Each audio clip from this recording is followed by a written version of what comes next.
Frank Sutton was known for playing tough guys, unshakable, commanding, larger than life.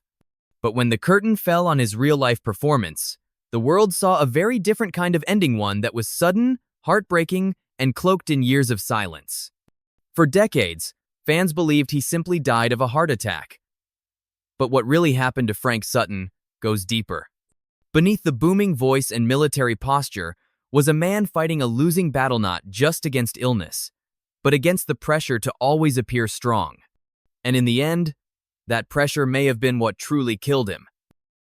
Long before the fame, Frank Sutton was just a kid growing up in Clarksville, Tennessee, during the Great Depression. He wasn't born into privilege, but what he lacked in money, he made up for in drive. As a teenager, he gravitated toward the stage, performing in local theater and school productions with a sense of purpose that set him apart. After graduating from East Nashville High, Sutton set his sights on something bigger, Columbia University in New York City, where he majored in drama. He didn't just study acting, he studied how to be a professional, with the same seriousness most reserved for combat training, which turned out to be fitting. Because like many young men of his generation, Sutton's life would be interrupted by war. After the attack on Pearl Harbor, Sutton tried to join the Marines but was rejected due to colorblindness. That didn't stop him.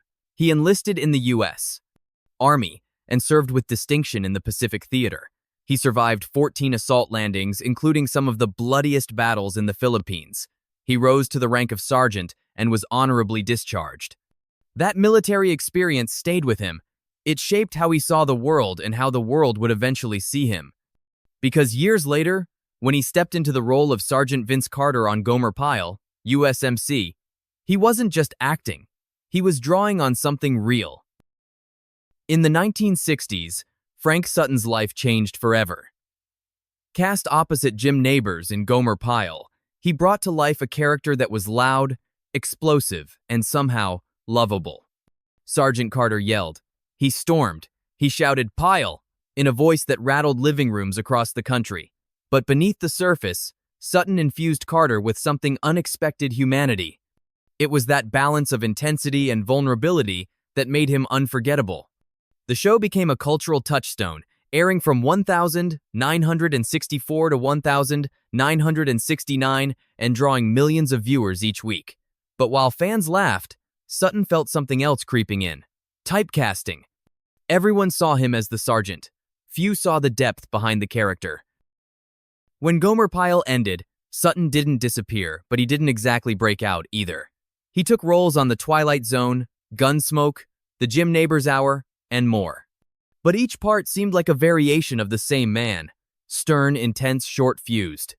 Behind the scenes, Sutton was trying to pivot particularly toward live theater, where he felt more control over the material. He starred in dinner theater productions across the country and impressed critics with his emotional range. He wasn't just funny, he could be raw, moving, and painfully real. But the reinvention came with a cost. When Gomer Pyle ended, Sutton didn't disappear, but he didn't exactly break out either. He took roles on The Twilight Zone, Gunsmoke, The Jim Nabors Hour, and more. But each part seemed like a variation of the same man: stern, intense, short-fused. Behind the scenes, Sutton was trying to pivot particularly toward live theater, where he felt more control over the material. He starred in dinner theater productions across the country and impressed critics with his emotional range.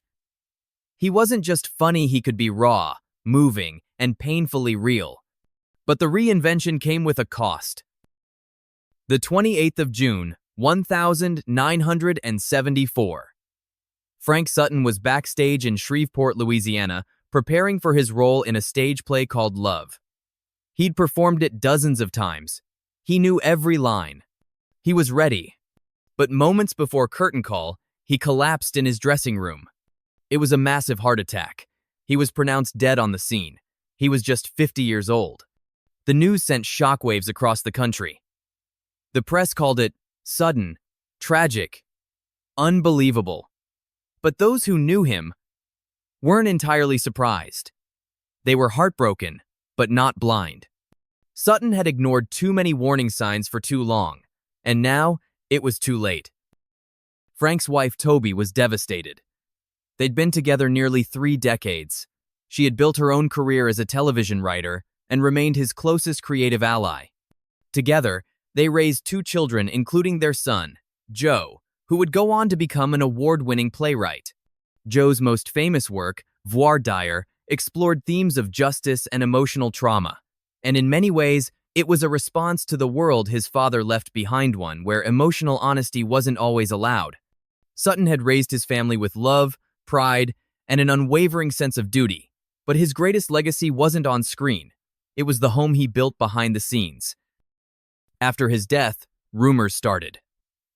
Fans wondered if something more sinister had been hidden: in illness, a secret addiction, a cover-up. But the truth is far more sobering. Frank Sutton didn't die because of a scandal. He died because he refused to rest, because he thought asking for help was weakness, because he felt responsible for being the strongest man in every room, even when his body was begging him to stop. His tragedy wasn't mysterious, it was preventable. Frank Sutton left behind more than a television legacy. He left behind a warning. He was the embodiment of strength, discipline, and professionalism. But those very qualities, when pushed too far, can turn against you. In the end, it wasn't failure or scandal that took him.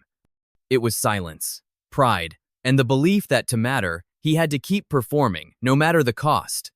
So, the next time you hear that booming pile or watch Sutton light up the screen with his fierce energy, remember what it took to create that image, and remember the man behind the uniform. Frank Sutton didn't have to die that night in Shreveport.